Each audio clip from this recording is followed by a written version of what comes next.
Good morning, everybody. Once again, welcome to the physical education classes, training in sports for class 12th. The topic is training methods of speed development. Okay, so before starting this topic, we have to consider some point bef- uh, before any training, any of training. It may be speed training, it may be strength, flexibility, whatever motor component is there. Before that, we have to fix some points. हम ये कह सकते हैं कि हमें किसी भी training को देने से पहले कुछ पॉइंट्स को कंसीडर करना बहुत ज़रूरी है. Without without consideration of these points, we cannot run sports training smoothly. हम इनको कंसिडर किए बिना स्पोर्ट्स ट्रेनिंग को सही से ऑर्गेनाइज नहीं कर सकते हैं. सो चाहे वो स्ट्रेंथ की ट्रेनिंग हो, चाहे वो स्पीड हो, फ्लेक्सिबिलिटी हो, इंड्योरेंस हो या कोऑर्डिनेशन हो, तो हमें सबसे पहले कुछ पॉइंट्स को कंसिडर करना पड़ेगा. पहले कुछ पॉइंट्स को हमें वहाँ पर एक ब्लूप्रिंट देना पड़ेगा कि ट्रेनिंग कैसे करवाएंगे हम, स्पीड कितनी होगी, वॉल्यूम कितना होगा, लोड कितना होगा और फ्रीक्वेंसी कितनी होगी, रेपिटेशंस कितने होंगे. ये सारी चीज़ें हमें पहले से फिक्स करना पड़ेगा. अगर हम फिक्स नहीं करते हैं कि ट्रेनिंग को हम किस मैनर में लेके जाएंगे, तो यहाँ पर जो हमें रिजल्ट चाहिए वो हमें नहीं मिल पाएंगे. We will not get a complete outcome from the sports training. So before starting this, we have to consider these points. So the first point before organizing any training, we have to consider the intensity. What is intensity? Intensity is speed of work. Yeah, you can say it is maximum effort of work. Intensity का मतलब है कि हम किस effort के साथ काम कर रहे हैं. For example, I ask you to run 200 meter distance. मैं आपसे कहता हूँ कि 200 मीटर की डिस्टेंस दौड़िए. बोले सर तेज दौड़ना है कि स्लो दौड़ना है या मीडियम के साथ दौड़ना है. So that is intensity. मैंने बोला नहीं, बिल्कुल फास्ट दौड़ना है. It means that you have to run with your 100% intensity. आपका जो काम करने का स्पीड है, वो एफर्ट जो है वो 100% आपको देना है. बोले जाए जॉगिंग करके आइए. जॉगिंग करके मीन्स लो इंटेंसिटी, आपका लो इंटेंसिटी. अब बात आती है कि इंटेंसिटी को कैसे फिक्स किया जाता है या मेजर कैसे किया जाता है. देखिए, इंटेंसिटी को मेजर करने का सबसे इजी मेथड है आपकी हार्ट रेट. आपकी हार्ट, अगर आप लो इंटेंसिटी के साथ काम कर रहे हैं तो इसका मतलब ये है कि आपका heart rate during the workout 120 से लेके 150 हार्ट बीट तक जा सकता है. इसका मतलब है आपकी जो इंटेंसिटी है वो कितनी होगी, वो होगी 60 टू 75. लो में जो होगी 60 टू 75 इंटेंसिटी के साथ करेंगे. फिर मीडियम है, मीडियम में 150 टू 170 आपका हार्ट रेट होगा. 150 टू 170 जो मीडियम आपका इंटेंसिटी होगी 150 टू 170. और परसेंटेज ऑफ मैक्सिमम क्या होगा इसका, इसका होगा 75 टू 85%, यानी ये मीडियम है. उसके बाद है आपका हाई. हाई इंटेंसिटी के मतलब है the heart rate between 170 to 185. अगर हम किसी आप हाई इंटेंसिटी के साथ काम करिए बोले, तो उसका जो हार्ट रेट होगा, हमारा हार्ट का जो पल्पिटेशन रेट होगा वो 170 से 185 के बीच में होना चाहिए. और उसकी जो इंटेंसिटी का परसेंटेज होगा वो 85 टू 95% होगा. फिर उसके बाद होता है मैक्सिमम इंटेंसिटी. तो मैक्सिमम इंटेंसिटी में ये जो इसका जो रेट ऑफ हार्ट होगा, पल्पिटेशन ऑफ हार्ट होगा, वो अबव 185 होगा और इंटेंसिटी का परसेंटेज होगा अबव 95% होगा. Okay, so second one is load और रेजिस्टेंस और वेट. आपको हमने बोला कि आपको ये काम करना है, इस एफर्ट के साथ करना है.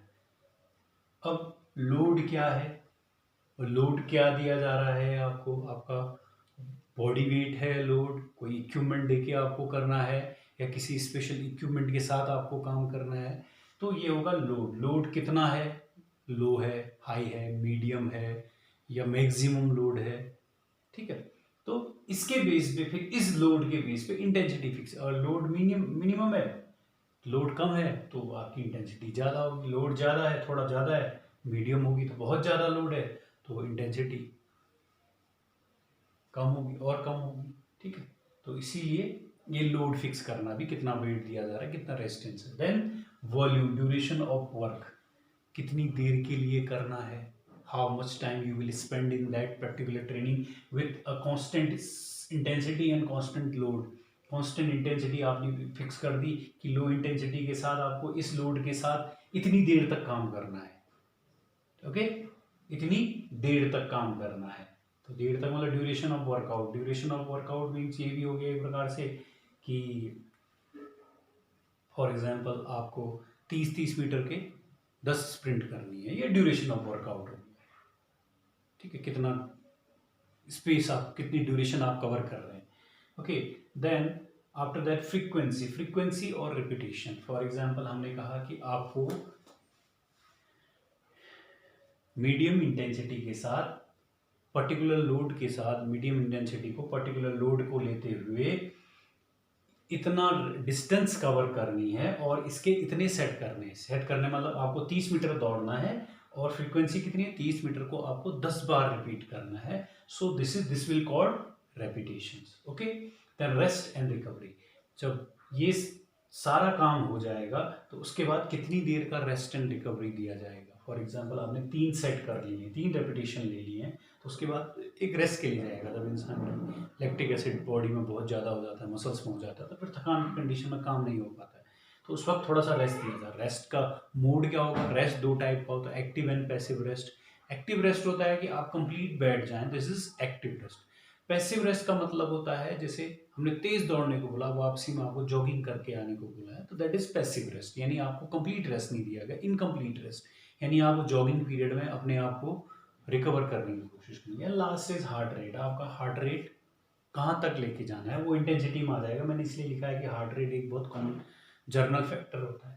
सो हमें हर एक ट्रेनिंग को ऑर्गेनाइज करने से पहले या कंडक्ट करने से पहले इन सारे पॉइंट्स को हमें फिक्स करना होता है कि हमें ट्रेनिंग किस इंटेंसिटी से करेंगे, क्या लोड लेंगे, क्या वॉल्यूम होगा, क्या फ्रीक्वेंसी होगा और क्या रेस्ट एंड रिकवरी का मोड होगा। तो इसके बाद हम बात करेंगे ट्रेनिंग मेथड्स की, जिसमें 2 हैं, acceleration method and pace run method. ये स्पीड ट्रेनिंग के लिए होता है। चलिए मैं इसमें आगे बात करते हैं। So the first method of speed development is pace run method, okay. So pace run method speed को डेवलप करने की एक मेथड है। वैसे अगर हम स्पीड की बात करें, स्पीड एक ऐसा मोटर कंपोनेंट है जिसको हम बहुत ज़्यादा इफेक्ट नहीं कर सकते, जिसमें हम बहुत ज़्यादा ट्रेनिंग नहीं कर सकते, यानी उसको हम बहुत हद तक नहीं बढ़ा सकते हैं, क्योंकि स्पीड जो है हमारी बेसिकली हमारी जो इनबॉर्न क्वालिटी होती है उस पर डिपेंड करता है। इनबॉर्न क्वालिटी का सेंस अगर हम बात करें तो इसको कहते हैं हम कि हमें जो गॉड गिफ्ट मिला हुआ है, कैसे, किस चीज़ पे डिपेंड करता है स्पीड। स्पीड डिपेंड करता है कि हमारी बॉडी में वाइट या फास्ट ट्विच मसल फाइबर कितनी ज़्यादा हैं, और दूसरा न्यूरो मस्कुलर कोऑर्डिनेशन पे डिपेंड करता है। अगर हमारी बॉडी में मसल कॉन्स्टिट्यूशन अगर ज़्यादा फास्ट ट्विच मसल का होगा तो ऑटोमेटिक जेनेटिकली हमें स्पीड गॉड गिफ्टेड मिलेगी। लेकिन अगर हमारी बॉडी में रेड मसल फाइबर या स्लो ट्विच मसल फाइबर ज़्यादा होंगे तो हमें इंड्योरेंस का ज़्यादा बेनिफिट होगा। तो अगर हमारी बॉडी में फास्ट ट्विच मसल फाइबर कम है तो हम स्पीड को बहुत ज़्यादा तक नहीं बढ़ा सकते हैं, बस हम 2 से 3% स्पीड को ही अपनी हम बढ़ा सकते हैं। अदरवाइज ये एक जेनेटिक फैक्टर है, बायोलॉजिकल फैक्टर है, जो हमें पेरेंट्स से, हमारे फोर फादर से हमें जीन के तौर पर ट्रांसफ़र होता है। तो स्पीड को हम बहुत ज़्यादा अपने बढ़ा सकते हैं, हाँ, लेकिन 2 से 3%, हम 5% तक मैक्सिमम स्पीड को बढ़ा सकते हैं। लेकिन स्पीड में हम अपने पेस और एक्सेलरेशन को थोड़ा सा मॉडिफिकेशन करके उसका, या थोड़ा सा उसमें ट्रेनिंग करके उसको थोड़ा बेटर कर सकते हैं। तो पेस में क्या है, देखिए वेरिएबल पेस, पेस का मतलब होता है स्पीड ऑफ वॉक, ठीक है। अगर पेस वेरिएबल रहेगा, कभी पेस ज़्यादा दौड़ रहे हैं, कभी तेज़ दौड़ रहे हैं, कभी स्लो दौड़ रहे हैं, तो ये क्या करेगा, एक प्रकार से हमारी बॉडी में एक्सर्शन पैदा कर देता है और एथलीट थक जाता है। और कभी कभी तो ये होता है कि वो बीच में ही रेस को छोड़ के चला जाता है या उसको छोड़ देता है, क्योंकि बहुत ज़्यादा फटीग जनरेट हो जाती है इन वेरिएबल पेस की वजह से, इन अनकंट्रोल्ड पेस की वजह से। पेस एक कंट्रोल मैनर में होना चाहिए। तो इसके लिए हम दो मेथड यूज करते हैं। एक होता है कोच कॉल्स, एक को बोलते हैं कोच कॉल्स, और एक होता है पेस सेटिंग मेथड। ठीक है, कोच कॉल्स में क्या होता है कि जैसे फॉर एग्जांपल ये कोई डिस्टेंस हमें कवर करनी है,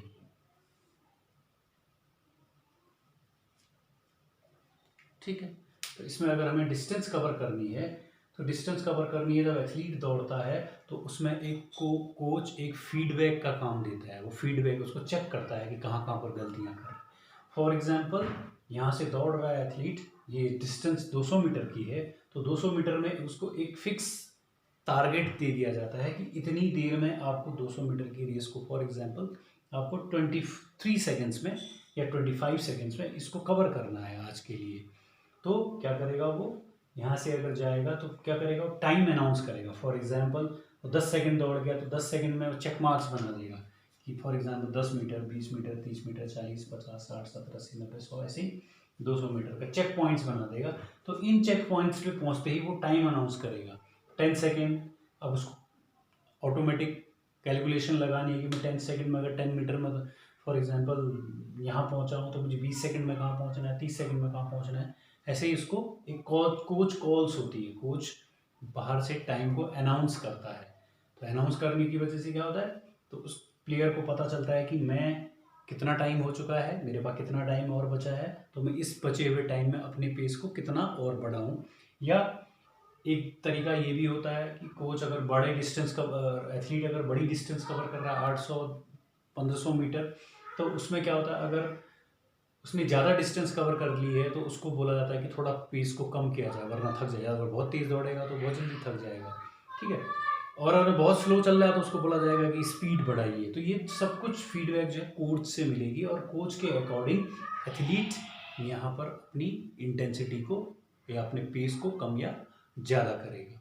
तो इस मेथड में जो इंटेंसिटी है वो 60 to 90% रखी जाएगी, मैक्सिमम की 60 to 90% रखी जाएगी, ठीक है। और डिस्टेंस जो है 200 से 800 मीटर की कवर होगी। फॉर एग्जांपल 30-30 मीटर के भी हो सकते हैं। 200 से 800 मीटर की डिस्टेंस कोई भी कवर करे, 200 मीटर या 800 मीटर टोटल दौड़ा जाएगा। अब रेपिटेशन कितने होंगे, रेपिटेशन कम से कम 3 या 4 रेपिटेशन, 200 या 800 मीटर के 3 या 4 रेपिटेशन एक बार में उसको करना है। एक कंप्लीट किया, देन रेस्ट, थोड़ा सा एक्टिव रेस्ट, ठीक, अपनी हार्ट रेट को थोड़ा सा नॉर्मल कंडीशन में आने देंगे, फिर दूसरा, तीसरा, ऐसे। तो ये जो मेथड है इसको हफ्ते में 3 से 4 बार परफॉर्म किया जाना चाहिए। तो ये training method, pace run method कब अप्लाई किया जाता है, जब ट्रेनिंग या जब कंपटीशन बहुत क्लोज होता है, यानी हफ्ते पहले या 2 हफ्ते पहले से इस मेथड को यूज़ किया जाता है ताकि एथलीट के पेस को सेट किया जा सके।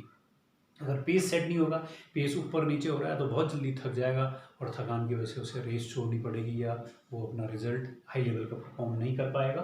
तो this is pace run method. So next जो है, नेक्स्ट है आपका एक्सेलरेशन मेथड।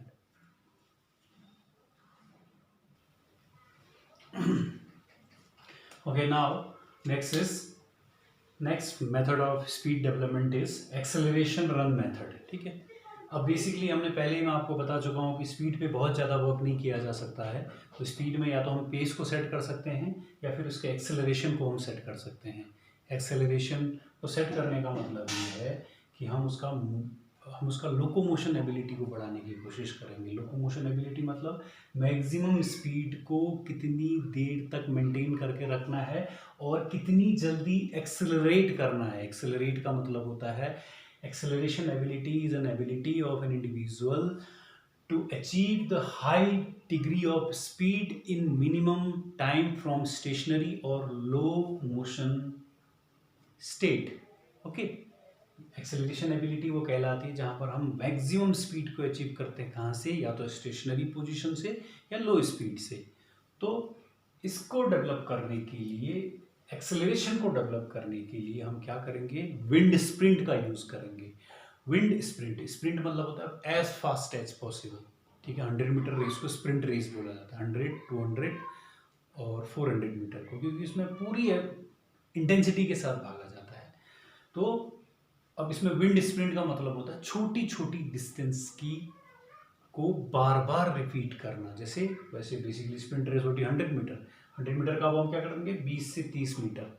बेसिकली जो होता है, अगर हम 100 मीटर की रेस में अगर हम पार्टिसिपेट कर रहे हैं तो हमें अपना मैक्सिमम स्पीड अचीव करने में, यानी अपना अपने आप को फुल एक्सेलरेट करने में हम 20 से एक नॉर्मल इंडिविजुअल को 30 से 40 मीटर का डिस्टेंस में जाके 30 मीटर के बाद ही वो अपनी मैक्सिमम स्पीड को पकड़ पाता है। लेकिन इस मेथड के थ्रू हम क्या करेंगे, अपने मैक्सिमम एक्सेलरेशन को थोड़ा सा पहले लेके आएंगे, यानी 20 से 30 मीटर तक हम अपने आप को फुल एक्सेलरेट करने की कोशिश करेंगे। तो इसके लिए क्या करेंगे, बार बार हम छोटी डिस्टेंस को प्रैक्टिस करेंगे। अब देखिए इसके क्या क्या इसकी जो कंसिडरेशन पॉइंट्स हैं वो क्या क्या होंगे, ठीक है। यानी ट्रेनिंग का मोड क्या होगा। सबसे पहले इंटेंसिटी को हम सेट कर देंगे। इंटेंसिटी जो होगी मैक्सिमम होगी, पूरी इंटेंसिटी अबव 95% इंटेंसिटी के साथ हमको काम करना है। दूसरा, डिस्टेंस कितनी कवर करनी है हमें, या जिसे हम कर सकते हैं लोड कितना है हम पे। डिस्टेंस जो है वो है, डिस्टेंस जो होगी 20 to 30 मीटर डिस्टेंस, या जिसे हम कहते हैं लोड जो है 20 to 30 मीटर का लोड हमें दिया जाएगा एक बार में। उसके बाद रेपिटेशन या फ्रीक्वेंसी जिसे हम कहते हैं, कितनी रेपिटेशन होंगी, रेपिटेशन होंगी 5 to 10, 5 से 10 रेपिटेशन हमको करनी है, यानी 20 से 30 मीटर की डिस्टेंस को 5 से 10 बार हमें रिपीट करना है। ड्यूरेशन ऑफ वर्क करीबन 5 से 10 मिनट का टाइम हमें इसमें लगेगा, ठीक है। Then mode of recovery, recovery किस मोड की दी जाएगी और कितनी दी जाएगी। रिकवरी का मोड जो होगा एक्टिव होगा, एक्टिव मतलब कंप्लीट रेस्ट होगा जब एक सेट कंप्लीट हो जाएगा 5 से 10 मीटर का, ठीक है, या 3 या 4 सेट के बाद कंप्लीट रिकवरी दी जाएगी, और वो भी किसके साथ, कंप्लीट रेस्ट के साथ। देन उसके बाद इस ट्रेनिंग को हफ्ते में 3 या 4 बार कम से कम परफॉर्म करना है, तभी एक्सेलरेशन हमारा जनरेट होगा, ठीक है। तो इसमें क्या करेंगे, एक एथलीट को छोटी डिस्टेंस दी जाएगी और उसको बहुत जल्द से जल्द उसको अपने एक्सेलरेशन को मैक्सिमम ले जाने को बोला जाएगा। यानी अगर 20 से 30 मीटर की डिस्टेंस को डेली दौड़ेगा तो क्या होगा, 20 मीटर से 25 मीटर के बीच में अगर उसका एक्सेलरेशन आ जाएगा तो क्या होगा, वो बहुत अच्छा रिजल्ट दे देगा। बेसिकली एक उसी के कम अपोनेंट को मैक्सिमम एक्सेलरेशन अचीव करने में 30 से 40 मीटर का टाइम का डिस्टेंस लगता है, तो 20 से 30 मीटर, तो इसका मतलब ये है कि वो बहुत जल्दी लोकोमोशन में आ जाएगा, लोकोमोशन देर तक मेंटेन कर लेगा, तो ये चीज़ है। तो this is acceleration run method, basically ये जो एक्सेलरेशन पे काम किया जाता है, ठीक। तो ये हमारे स्पीड डेवलपमेंट के 2 मेथड थे जो मैंने आपको बताया। तो थोड़ा सा नोट्स चेक करिए, देखिए, अगर कोई कन्फ्यूजन है तो सैटरडे को रेमेडियल क्लासेस में आप क्वेश्चन लेके आइएगा। Thank you.